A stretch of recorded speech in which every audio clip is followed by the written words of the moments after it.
Assalamualaikum warahmatullahi wabarakatuh, sahabat semua. Apa kabarnya hari ini, sahabat? Semoga senantiasa dalam kemuliaan, kebahagiaan, keberkahan, keberlimpahan, dan ketinggian derajat. Bagaimana? Apakah semua video di channel Mendongeng Bersama Teh Foni 1001 ragam dongeng sudah disimak?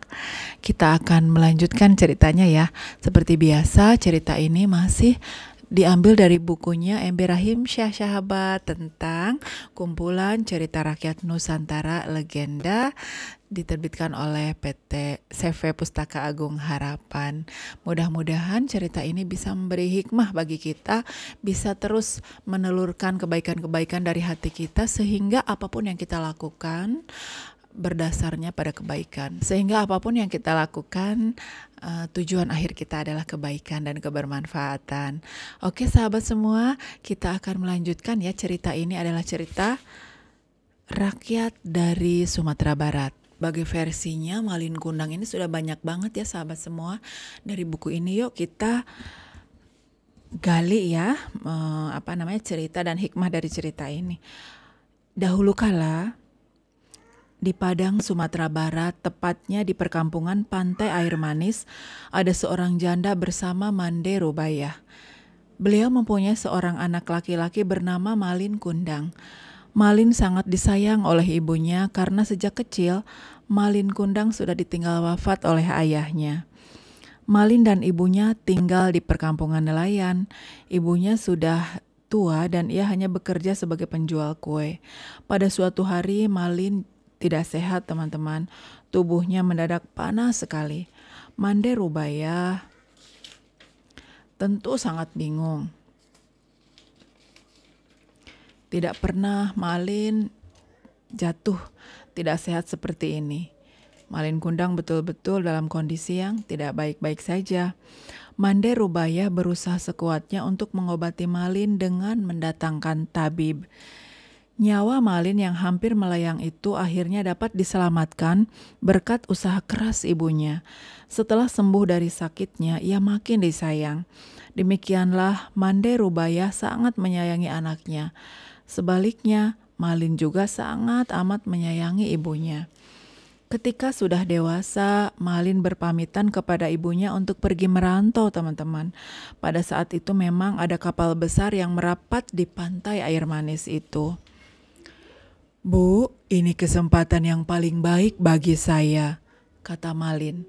"Belum tentu setahun sekali ada kapal besar merapat di pantai ini. Saya berjanji akan merubah nasib kita sehingga kita akan menjadi kaya raya." Meski dengan berat hati, akhirnya Mande Rubayah mengizinkan anaknya pergi. Malin dibekali dengan nasi berbungkus daun pisang sebanyak 7 bungkus. Hari-hari berlalu terasa lambat bagi Mande Rubayah. Setiap pagi dan sore, Mande Rubayah memandang ke laut. Ia bertanya-tanya dalam hati, sampai di manakah anaknya kini? Jika ada ombak dan badai besar menghempas ke pantai, dadanya berdebar-debar. Ia menengadahkan kedua tangannya ke atas sembari berdoa kepada Yang Maha Kuasa agar anaknya selamat dalam pelayaran. Jika ada kapal yang datang merapat, ia selalu menanyakan kabar tentang anaknya. Tetapi semua awak kapal atau nahkoda tidak pernah memberikan jawaban yang memuaskan. Malin tak pernah menitipkan barang atau pesan apapun kepada ibunya. Teman-teman, itulah yang dilakukan Mande Rubayah setiap hari selama bertahun-tahun lamanya. Tubuhnya semakin tua dimakan usia. Jika berjalan, Mande Rubayah semakin terbungkuk-bungkuk. Pada suatu hari, Mande Rubayah mendapat kabar dari nahkoda yang dulu membawa Malin. Sekarang Malin telah menikah dengan seorang gadis cantik, putri seorang bangsawan kaya raya. Mande Rubayah turut gembira mendengar kabar itu. Ia selalu berdoa agar anaknya selamat dan segera kembali menjenguknya. "Ibu, sudah tua Malin, kapan kau akan pulang?" rintih Mande Rubayah setiap malam. Namun hingga berbulan-bulan semenjak ia menerima kabar Malin, belum juga datang menengoknya. Namun ia yakin bahwa pasti suatu saat pasti Malin akan kembali. Harapan Mande Rubaiyah terkabul, teman-teman. Pada suatu hari yang cerah, dari kejauhan tampak sebuah kapal yang indah berlayar menuju pantai. Kapal itu megah dan bertingkat-tingkat. Orang kampung mengira kapal itu milik seorang sultan atau seorang pangeran. Mereka semua menyambutnya dengan gembira. Nah, ketika kapal itu mulai merapat, ketika kapal itu mulai merapat, tampak sepasang muda-mudi berdiri di anjungan. Pakaian mereka berkilauan terkena sinar matahari. Wajah mereka cerah dihiasi senyum. Mereka nampak bahagia karena disambut dengan meriah. Mande Rubaiyah ikut berdesakan melihat dan mendekati kapal. Jantungnya berdebar keras. Dia sangat yakin sekali bahwa lelaki muda itu adalah anak kesayangannya, yaitu si Malin Kundang. Belum lagi tetua desa sempat menyambut, Ibu Malin terlebih dahulu menghampiri Malin. Ia langsung memeluk Malin erat-erat, seolah takut kehilangan anaknya lagi. "Malin, anakku," katanya menahan isak tangis karena gembira. "Mengapa begitu lamanya kau tidak memberi kabar, Nak?" Malin terpana karena dipeluk wanita tua renta yang berpakaian compang-camping itu. Ia tak percaya bahwa wanita itu adalah ibunya sendiri. Seingat Malin, ibunya adalah seorang wanita berbadan tegar yang kuat menggendongnya kemana saja. Sebelum dia sempat berpikir dengan tenang, istrinya yang cantik itu meludah sambil berkata, "Wanita buruk inikah ibumu? Mengapa kau membohongi aku?" Lalu perempuan cantik itu meludah lagi. "Bukankah dulu kau katakan ibumu adalah seorang bangsawan sederajat dengan kami?" Mendengar kata-kata istrinya, Malin Kundang mendorong wanita itu hingga terguling ke pasir. Mande Rubaiyah hampir tidak percaya pada perlakuan anaknya. Ia jatuh terduduk sambil berkata, "Malin, Malin, Malin anakku. Aku ini ibumu, Nak." Malin Kundang tidak menghiraukan perkataan ibunya. Pikirannya kacau karena ucapan istrinya. Seandainya wanita itu benar ibunya, dia tidak akan mengakuinya. Ia malu kepada istrinya. Melihat wanita itu beringsut hendak memeluk kakinya, Malin menendangnya sambil berkata, "Hai perempuan tua, ibuku tidak seperti engkau, melarat dan dekil." Kemudian Mande Rubaiyah, wanita tua itu terkapar di pasir. Orang banyak terpana dan kemudian pulang ke rumah masing-masing. Tidak disangka, teman-teman, Malin yang dulu sangat disayangi oleh ibunya tega berbuat demikian. Mande Rubaiyah pingsan dan terbaring sendiri. Ketika ia sadar, pantai air manis sudah sepi. Di laut dilihatnya kapal Malin semakin menjauh. Hatinya perih seperti ditusuk-tusuk. Tangannya ditengadahkannya ke langit.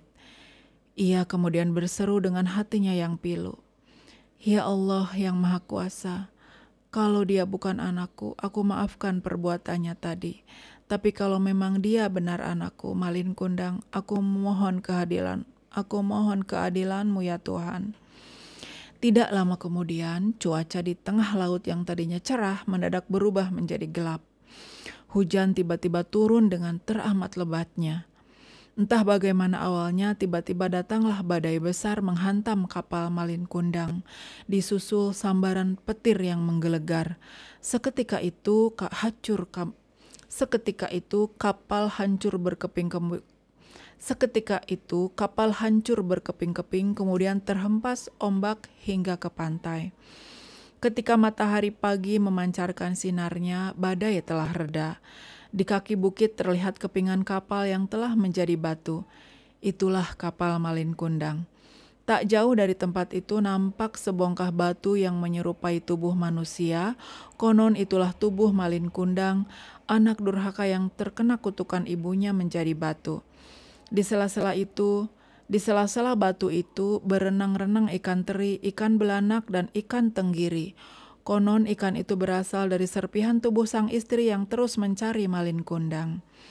Demikianlah, sampai sekarang jika ada ombak besar menghantam batu-batu yang mirip kapal dan manusia itu, terdengar bunyi seperti lolongan jerit manusia. Sungguh memilukan kedengarannya. Kadang-kadang bunyinya seperti orang meratap menyesali diri. Ampun ibu, ampun ibu, ampun ibu. Konon itulah suara si Malin Kundang. Orang yang durhaka kepada orang tuanya, terutama kepada ibunya, orang tersebut tidak akan pernah bisa masuk surga kecuali setelah mendapat pengampunan dari ibunya. Demikian teman-teman cerita Malin Kundang versi dari Ember Rahimsyah ini ya. Semoga kita dapat mengambil hikmah untuk terus berbuat baik apalagi kepada ibu dan ayah kita. Siap ya teman-teman semua ya. Silahkan teman-teman share, like, komen, dan subscribe 1001 Ragam Dongeng. Semoga khasanah kekayaan cerita rakyat Nusantara ini akan terus abadi hingga kelak ke anak cucu kita ya, karena ini adalah kearifan lokal dan kekayaan Nusantara kita tercinta. Sampai jumpa di cerita berikutnya teman-teman. Mari kita sama-sama doakan orang tua kita, semua keluarga kita, semoga senantiasa sehat, mulia, dan bahagia. Sampai jumpa di cerita berikutnya. Wassalamualaikum warahmatullahi wabarakatuh.